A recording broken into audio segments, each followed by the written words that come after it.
আপনারা তাফসীর মাহফিলের নামে কোরআনের তাফসীর মাহফিলকে জামাতের রাজনৈতিক মঞ্চ বানিয়ে ফেলেছে। কে ঠিক না বেরিয়ে বলছে বলেন?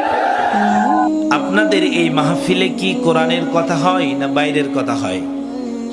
কোরআনের কথা হয় না? আল্লাহ রাব্বুল আলামিন পবিত্র কোরআনে বলছে লা রাইবা ফি, কোনো প্রকারের সন্দেহ নাই। কিসে নাই? যালিকাল কিতাব, ওটা সেই কিতাব যেই কিতাবের নাম কি? কোরআন। ওই কিতাবে কি নাই? সন্দেহ নাই।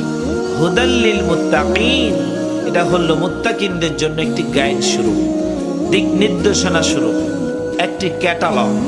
বুঝতে পারছেন ইনশাআল্লাহ?